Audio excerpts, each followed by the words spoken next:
So currently, Harvey is in Dubai, so good evening to him. I'm in Dallas, so good morning. And I don't know, Ed, where you are joining from. Yeah, Dallas, 2 weeks in a row. Oh Amazing. my God. So we actually, and the minute Harvey comes back, we're going to go ahead. Today is going to be a lighter episode, and we wanted to basically understand the whole trajectory and sort of summarize for you guys, like what is really expected of artificial intelligence going on. And we are going to, as usual, start with some of the updates. Now, Epic has been, teasing that we're building so many things. And understandably, they are probably building it, but they're finally outputting some of the new stuff. And then the cool new stuff is AI charting, which is again 120 companies are there. The biggest ones are DAX, Suki, Bridge, etc. And of course, we have our own solution, which is again we developed it in a different mindset. And then of course we're looking at Epic coming into the forte of this, which again points to us like what is the future going to look like and how things are going to progress. Then the second thing is that this is very important, OCT retinal images. So, I mean, this is it's a folk saying that eyes are windows to your soul, but believe it or not, eyes are windows to your complete healthcare status. It can tell you your sex, it can tell you your risk of cardiovascular, it can tell you what is going to be expected. One of the biggest issues with the OCT is actually acquiring the data, and this article actually sort of represents some of these things with retinal imaging, which is very important, but this concentrates on the OCT part. Again, very important read. Uh, and this is amazing topic, and I want both of you to touch on it. And I had to train myself a lot, and we discussed this when we were talking about independently with Ed, which he appropriately said, coming from passive learning to active learning in artificial intelligence in healthcare. And then, of course, Harvey is like insanely a pro, training. And this is unprepared and overwhelmed, a case for clinician-focused AI education. And this is again one of the things when we are talking about this today's topic, which is going to be what is the current status of healthcare AI and how do we move forward? And more importantly, how do we prepare the future generations, given that, again, if you see one of the last episodes we did, is that unfortunately, physicians who are using significant amount of AI is at risk of losing skills. Um, Another thing is algorithmic concern, new era of AI calls for new workforce of physician algorithmic specialist. So this is another big point that we want to discuss in today's sort of exploration is that where is human in loop sort of design comes in, where does you know uh, the algorithm ends, the physician starts, or is it all the way through? What should be the level of autonomy that we should expect in future as far as this is concerned? And then, of course, using different AIs, I prepared this sort of a little bit of, giving you the numbers and stuff. And then lastly, that we want this from this is, again, the signal. So that's the word. Then making sure that we create value, concentrate on the signal part of the, not the noise part, and then avoid the noise and the hype. And then, of course, the symptom part, bringing always back to the patient, because everything else gets discussed from finance to fundraising to everything, and then we just literally the symptom part of it to focus on how do we bring this back to the patient. So I'm going to ask Harvey to start, speak up on what his Yeah. sort of expectation is from the current status. How does he see the future? And then more importantly, then we're going to move to Ed Marks, because Harvey brings in a Swiss knife, but Ed actually truly tells us where the hospital systems, CIOs, CTOs are sitting, and we move forward from there. Go ahead, Ed, Harvey. Well, a couple of things. You mentioned the retinal scan, and I have to mention something. Being an advisor for the country of Singapore, I'm really excited what they're doing with retinal scans. Number one, being able to have that type of information, and my favorite phrase is working backwards. Now they'll be able to literally have the entire population. So knowing their genome, knowing their retinal scan, now they'll be able to put those databases together and start finding new things that the retinal scan will taking them. For example, you mentioned cholesteremia. There's other risk factors. I just thought that was kind of interesting. The second thing that you mentioned that I want people to be aware, with HIPAA and the GDPR, we are so worried about giving our patient identifiers. But what people don't realize is a simple EKG can be traced back to the original person. Even if you take away all the identifiers, there are other identifiers now. Chest x-rays, the same thing with AI. Now we're able to really go back and say, oh, it's actually this particular person or this particular race. So it'll be interesting how things will change in the future. Now, going back to this particular conversation, I'll say this again. We don't know what we don't know. And that's why I'm excited people listening. And we have people like Ed and you here to understand and see different angles. So I'll let Ed kind of continue and then I'll piggyback from Ed. Yeah, I mean, it's the wild, wild west right now, right, with AI, and that's the way innovation happens. Like if you trace back innovation in other industries and with other sort of technologies, it's very natural that we get a hold of something new and we want to try and see how it works. And I think we're all doing that on a personal level. Like I know I'm doing it. I'm trying different things all the time. You both are great examples for me. I'm really pushing myself. I'll come back and answer the question, but it just took me to another thought, which is I was recently with some professor in Mexico, and he was challenging us, on AI. Like, are we really embracing AI? Have we, as a person, embraced AI? And I thought, yeah, of course I do. But then when he said, well, give me examples of how something used to take you X amount of hours and now it takes you X minutes, and I was really hard pressed to give him some valid examples. And so I'm trying to incorporate that now into my everyday life, like actually like get deeper in it. And that's the way it happens. And so I think we're seeing the same thing right now, right? We get this tool. So now answering the question, we have this great tool, and you're seeing, like you showed us, Junaid, all these examples, and you could just, go to AI and find thousands of examples every week of another health system, another physician, clinician who's experimenting and trying new things. And that's just the way the innovation happens, but it's messy. And I think there's no way to control the mess. And I think if you control the mess too much, that's when you stifle innovation. So there's this careful balance. So from a hospital perspective, as a CXO or board member, it's like, how do you allow innovation to just happen while not stifling it and not causing harm? Mm-hmm. So it's a careful balance, and we've touched on this probably every episode. This whole concept of governance and things like that. It's just a perfect. You have to be very careful to get the right perfect balance, and that is allowing innovation, allowing these sort of things to happen, allowing people to experiment, and at the same time having some level of controls. But I'm an advocate for not too much. That just makes sure no one goes off the deep end, right? So I don't that's think the so, Ed. I think you're extremely bold, and your message has been resonating with me. Is to ensure that we do controlled, confirmed clinical yeah. trial like approach, but you have been always advocating for these new technologies. And not to mention, Harvey is crazy about it because he has this international, what Yeah. happens in India, Pakistan, Bangladesh, Nigeria.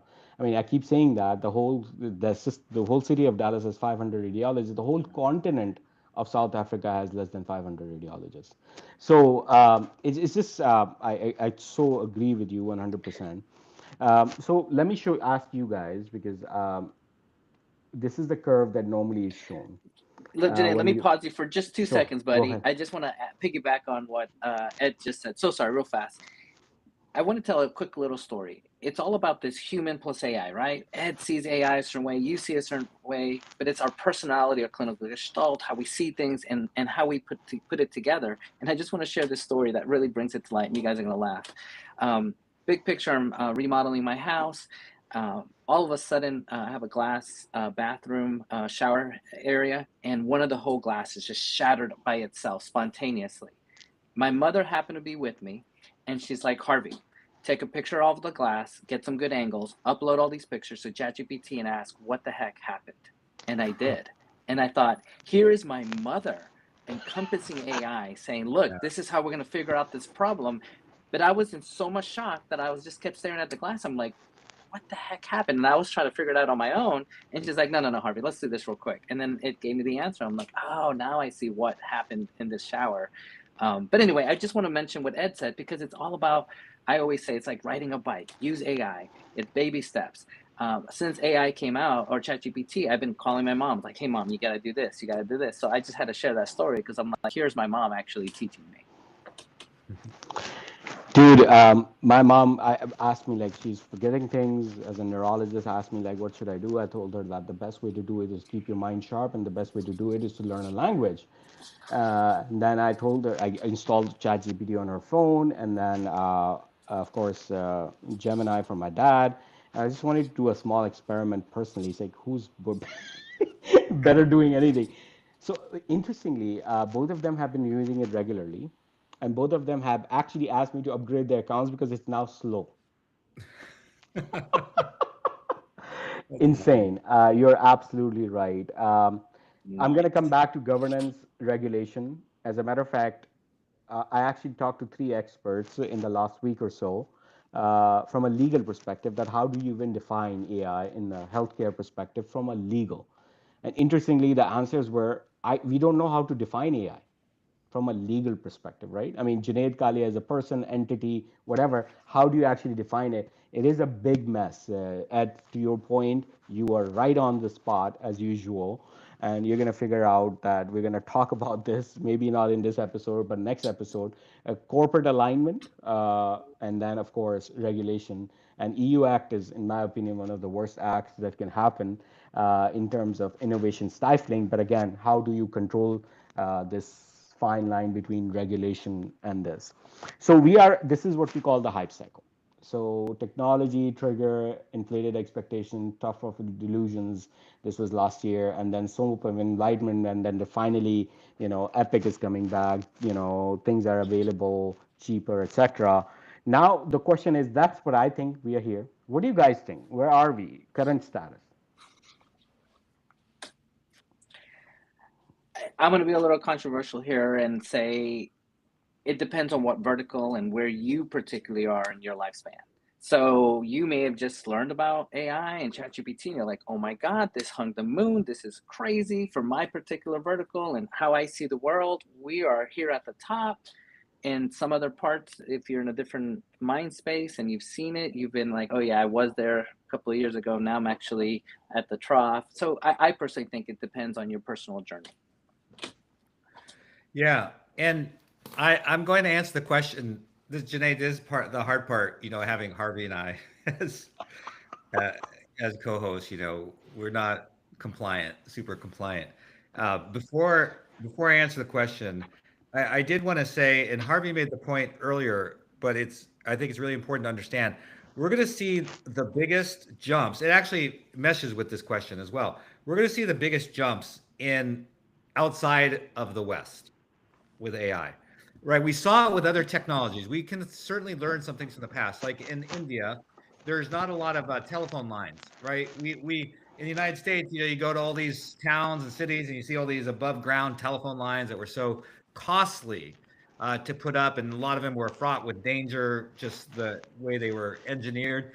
But what happened in India? They skipped that whole investment period and went straight to cell phone, right? And everyone has a mobile, and more people have. I saw a stat one time: more people have access to mobile than clean water.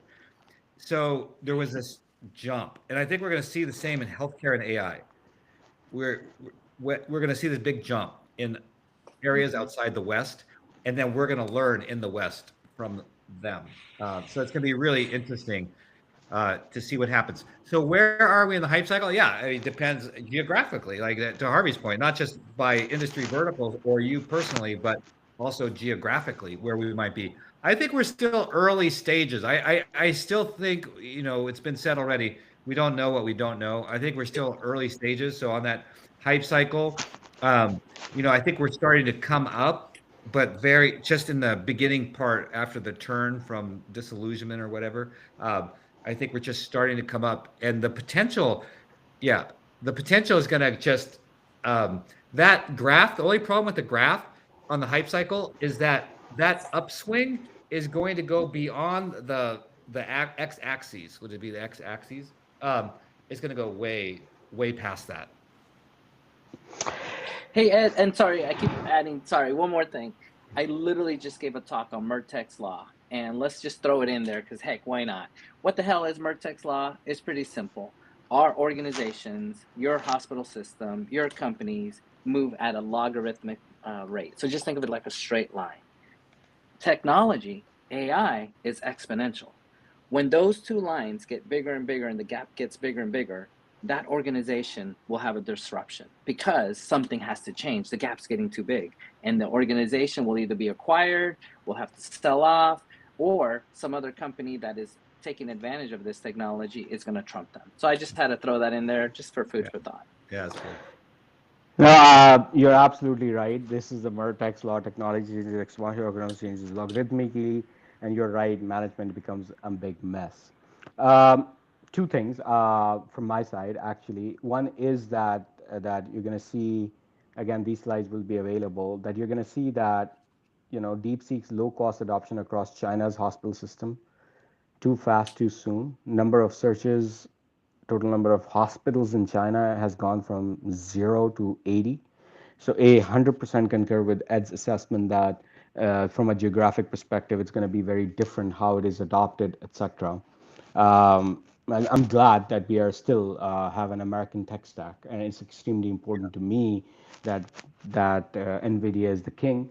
I mean, not from an investment perspective. I just want to make sure of that.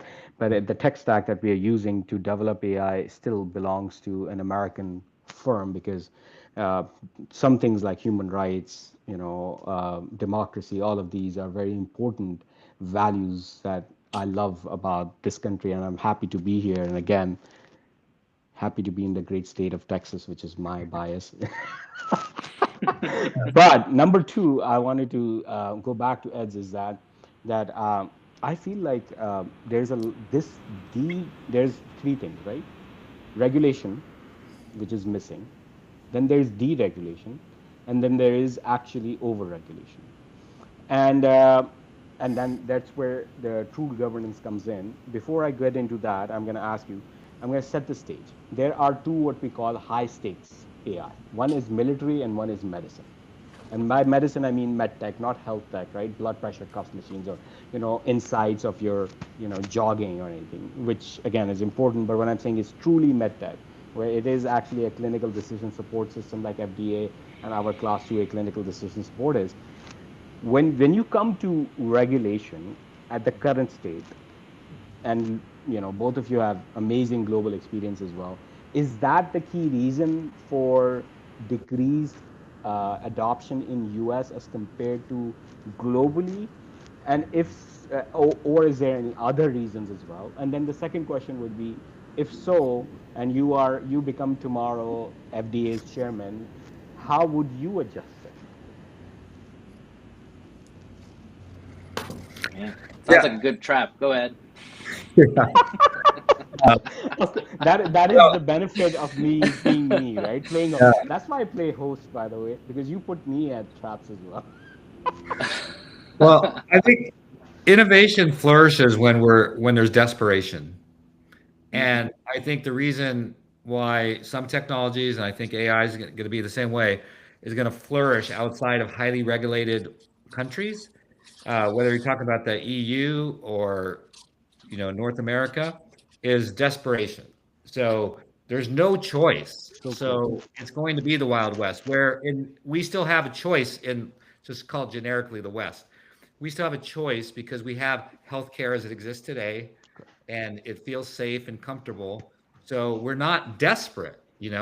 Although there's definitely pockets of desperation, right? If I'm a cancer patient. I right now I've got some issues with one of my knees. Like it's not catastrophic to where I have to have surgery, but I got to do something. I'm like desperate. I mean, it's a very poor example compared to someone suffering from cancer, but I'm desperate with where I'm putting my MRI into AI. I'm doing all sorts of things, trying to figure this thing out on my own, in addition to my physician.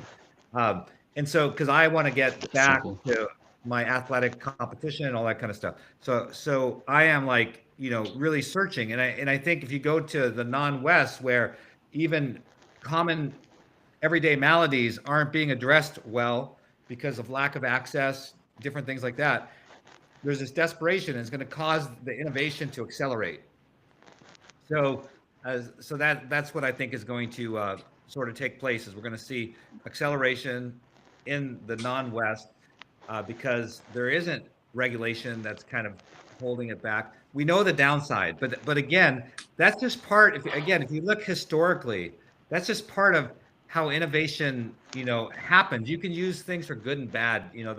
The story of dynamite, for instance, is a great example. But ultimately, there's this experimentation. There's these things that aren't great. There's a downside, but that's also what leads us to the innovations that we require if we want to see like a whole new level of health, a whole new level of wellness.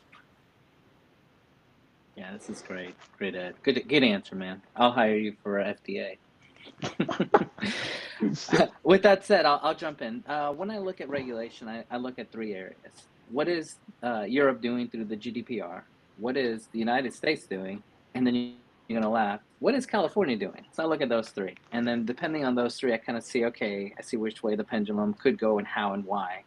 And I agree with that. I mean, very well said. I mean, if you think about it, DeepSeek it came out of an act of desperation. They didn't have the resources. And guess what? They thought outside the box, it pushed them. And it was probably that blessing in disguise that they didn't have those chips. Because had they had those chips, maybe they wouldn't have made DeepSeek. So it's quite interesting.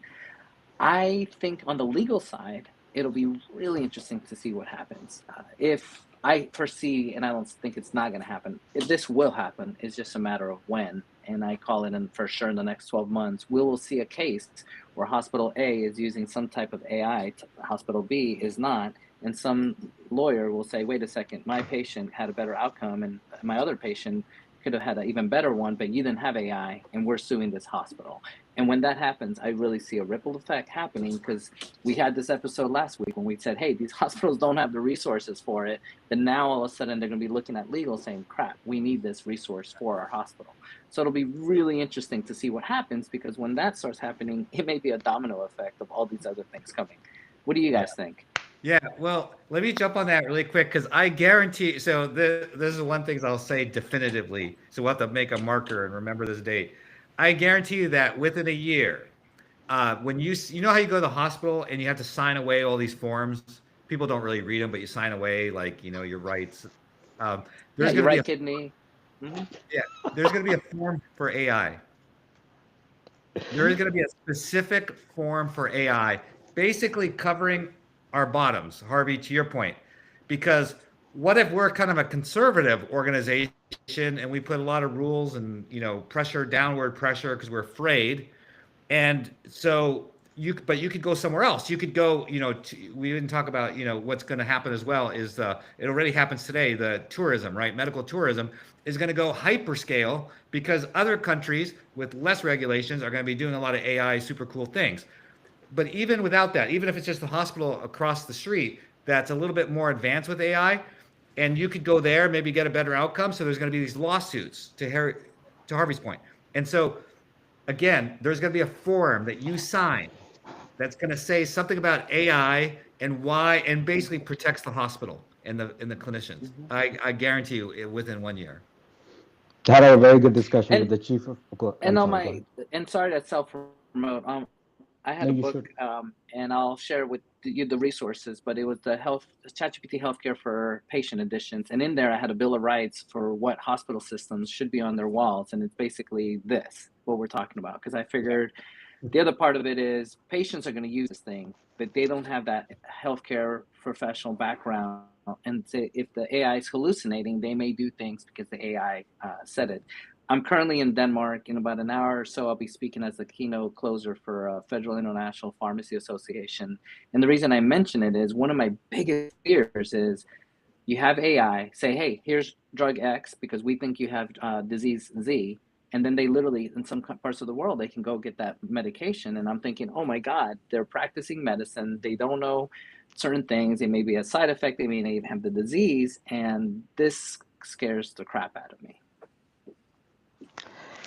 Wow, some very interesting points. Small story from me. Chief of Radiology reached out to me, understanding actually like how to implement it properly. I discussed with him, gave him a homework that hey, go ahead and figure out what is your current AI stack, and then see what it helped. And they realized that in the last year alone, they had 25 cases in which AI differed from radiology, and on all of them, except for one, 24 of them radiologists did not pick up, which AI said.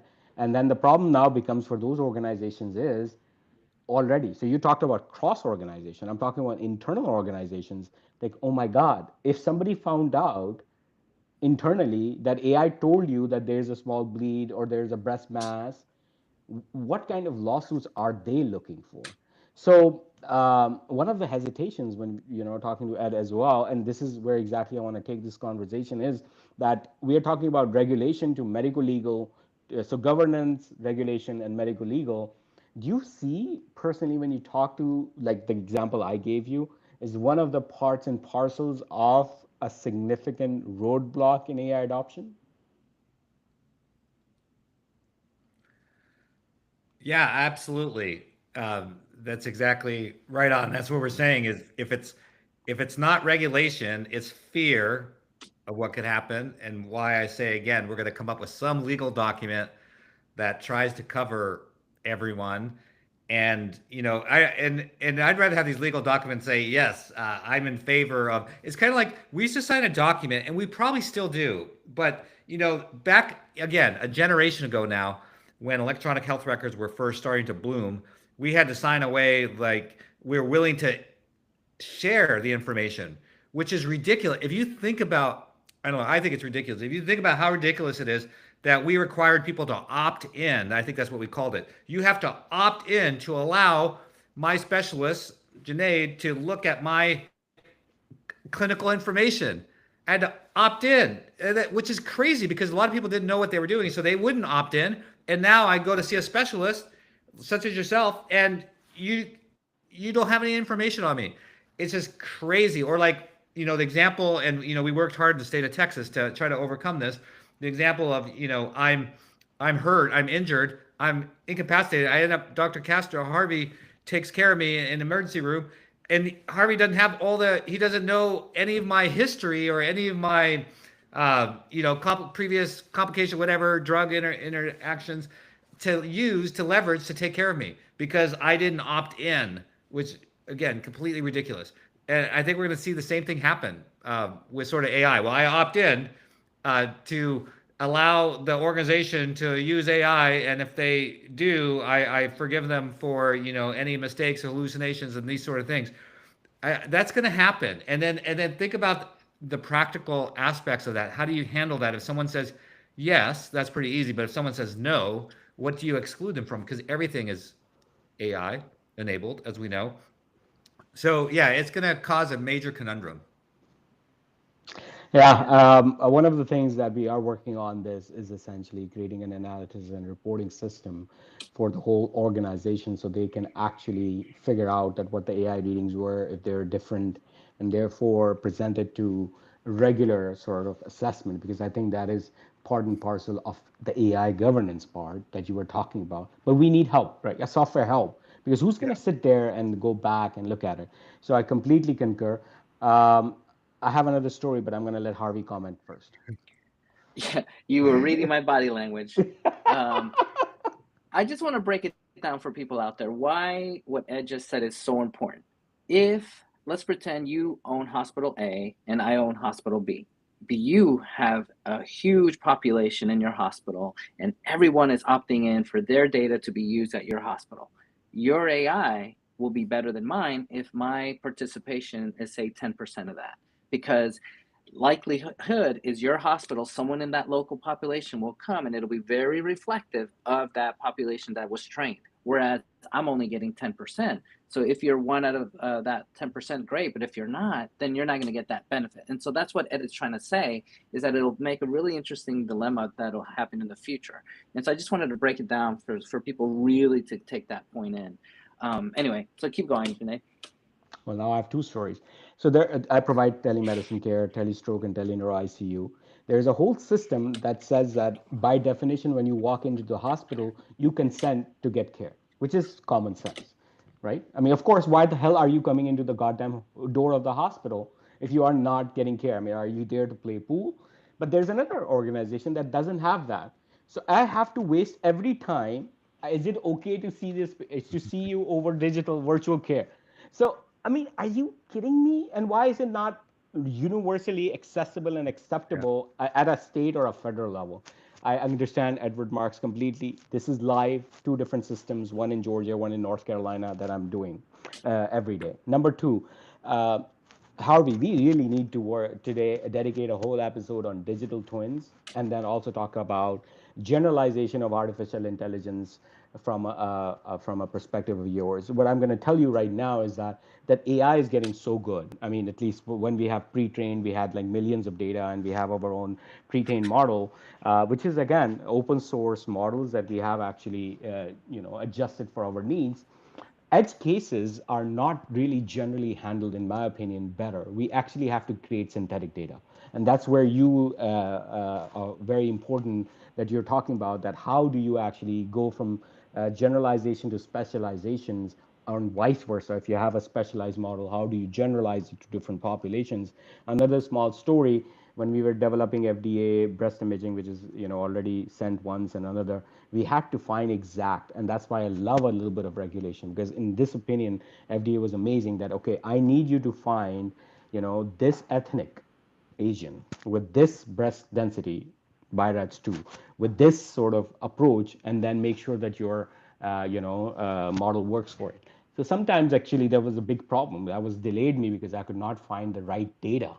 But anyways, U.S. is a generic, very different sort of different kind of people, ethnicities melt. But you're absolutely right, Harvey, that we're gonna go ahead and then go there. Now we talked about AI adoption is still, both of you think that we are very early stages. I think we are a little far along, but now we are talking about the biggest barriers are governance, regulation, and then this, and then the last point with medical legal, and then we talked about how to actually improve adoption through medical legal more so than regulation, or both, I suppose. Then we come to last, who's going to pay for it? I'm going to tell you three examples. Saudi has 70% market from national.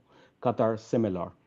EU, the whole thing is government, right? I mean, as a matter of fact, who's actually paying for healthcare is government, except for niche markets like India, Pakistan, where there's essentially haves and have-nots. And then, of course, we come to amazing, superb, beautiful United States of America, which has, I believe, one of the best balances between both public good and commercials. So I want to take this conversation from both of you, asking your opinion that how do you think who's going to pay for it for AI in healthcare going to evolve? What is the current status? I mean, and anyone who could say about it, and then how is it going to evolve in the future? Man, another trap.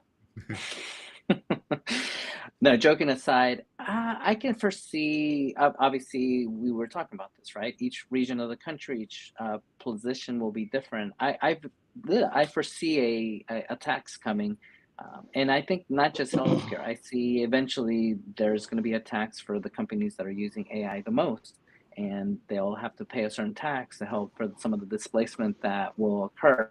With that, I also see, now that you're mentioning it in healthcare, I do see a somewhat of a tax. Now, am I talking the United States? I'm just saying generically, countries have to pay for it.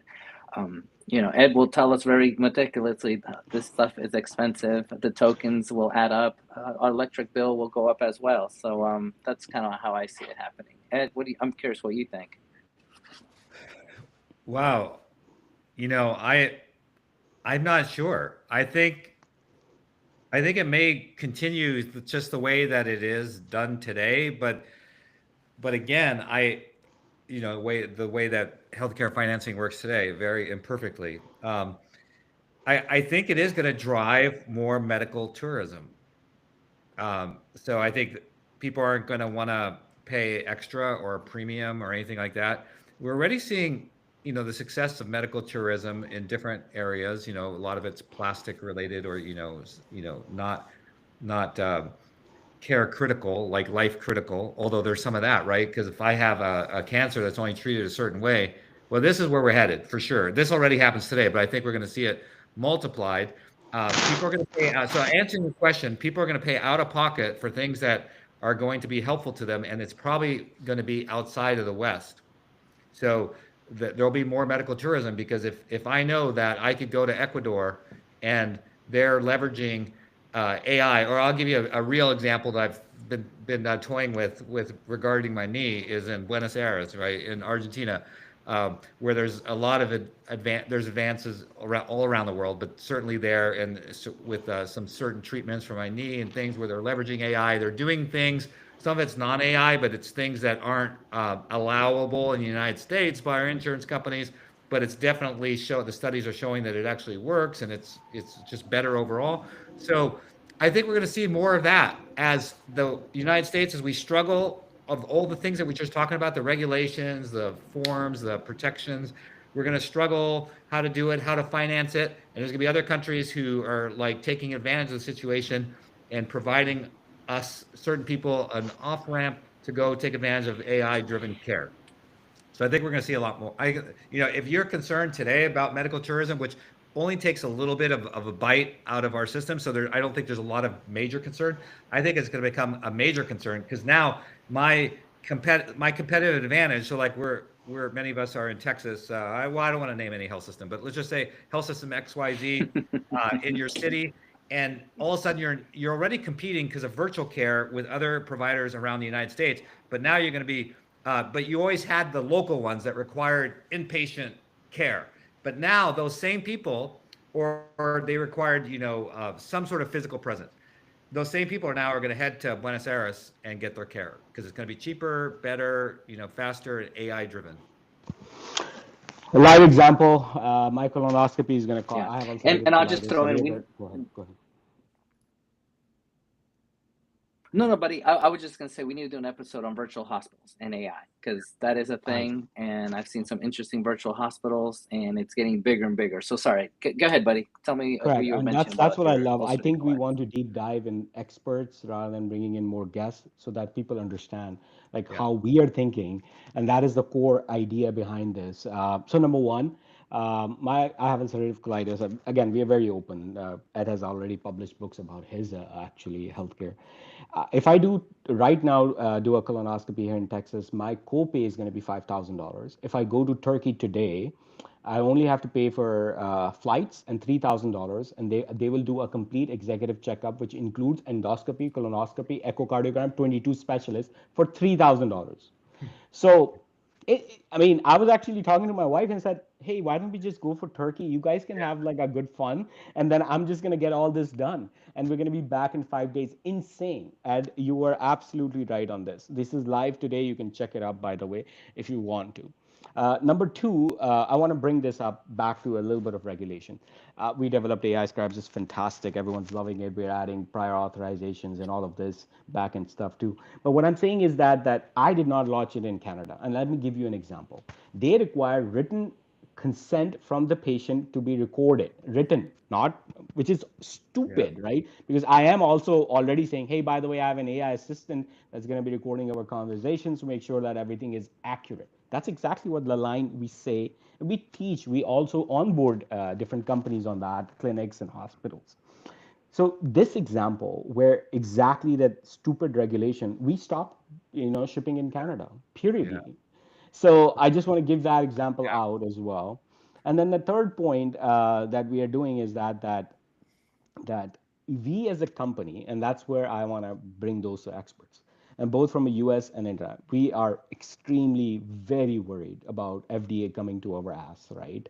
Which is fine. I mean, I love FDA, I told you, because I think that is important. But what I'm saying is like what happened with Whoop, and there's just this dichotomy. Like Whoop was fine, we talked about it, while ChatGPT, Sam Altman is going that we're going to change healthcare system with ChatGPT 5, and then if you go into the user agreement and you're going to say, oh, this is not for medical care, we can never assess it, and you have to go through this, etc. So we as founders, in your expert opinions, how do we navigate this maze until we find clarity?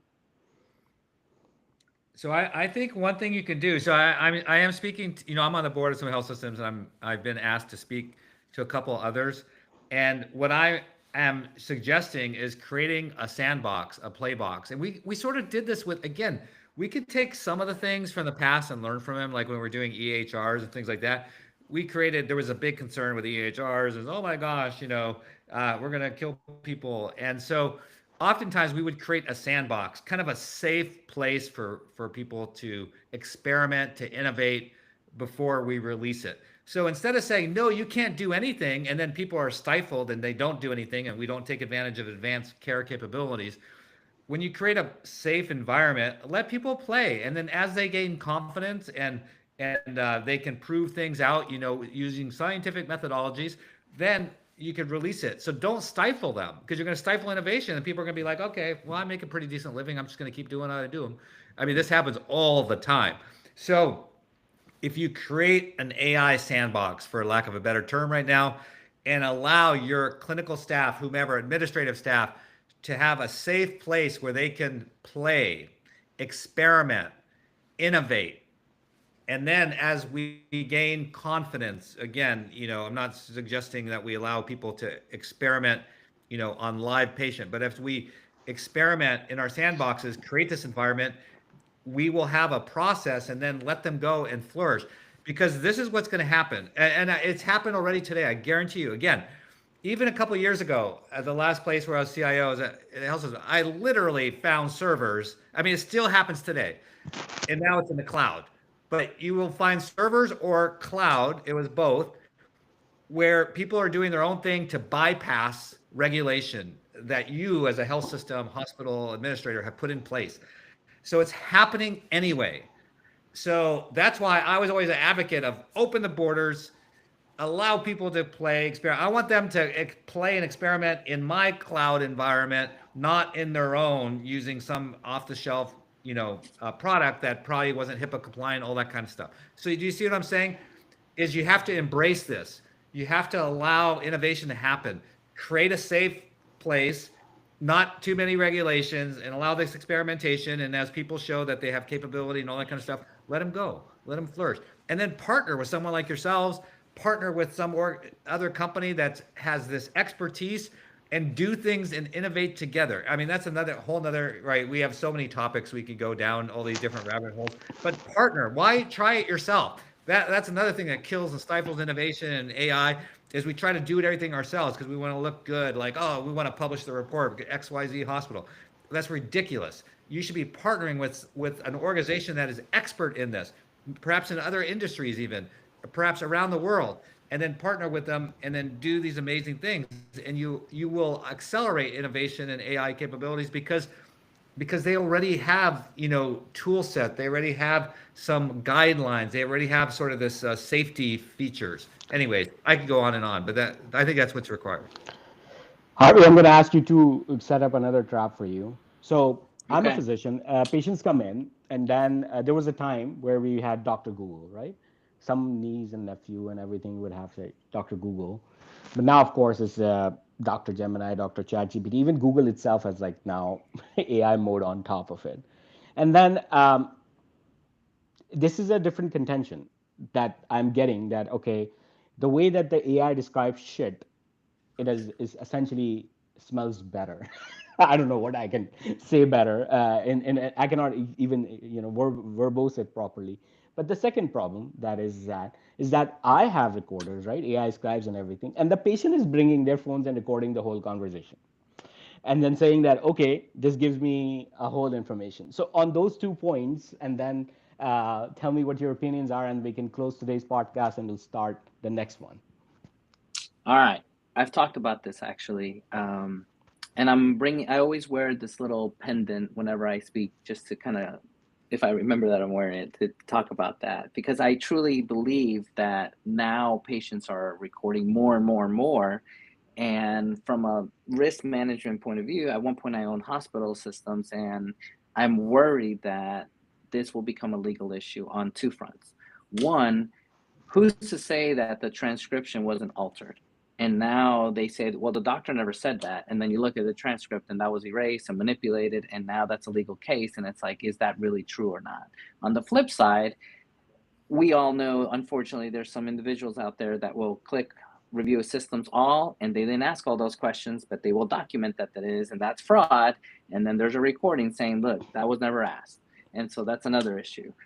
From the altruistic point of view, as a doctor, as a patient, I want the best care. So I really believe if it's 3 in the morning and my patient is talking to me and I say XYZ and they're tired and they don't remember, well, I'm like, dude, record it, use it, and then manipulate the data so that you remember, hey, Dr. Castro mentioned diverticulitis. What the hell is that? And then they go through it, and now they get a really comprehensive example. And another point is that person, if they're at a seventh grade level or a PhD level, the AI will speak to them at their level, which is amazing because they will get it. And if they get it, they're more likely to complete their medication plan and program. So And with sue that you. said, Just kidding. yeah, and see you. So anyway, so big picture, it's like that's a hard one for me because I'm stuck in between borders here on both sides of it. It's like, man, I want it, but I don't. Then I think there's a greater good here if it's used for right. To back to Ed's point, it's like the dynamite example. It could be good or it could be bad, depending how you look at it. And actually, I'm gonna. What is your opinion on it as a CIO? Like, should I allow as a physician? Because now here's the problem: who controls the goddamn chart, right? By the way, just to give audiences, there's only two states. I think Vermont is one of them that is officially law that the patients all own the charts. I don't know the law in Texas. There's no official on the table that says that the medical documentation is essentially owned by who? Is it the hospital's patients or physicians? And then physicians don't own it in many places. Actually, in 17 states, it says hospitals own it. So that's at least written. And then in 25 states or so, and again, I have to look at the numbers, nobody knows it. So, Ed, as a CIO, I'm asking you, should I let my patients record me? Well, I believe in the empowered patient.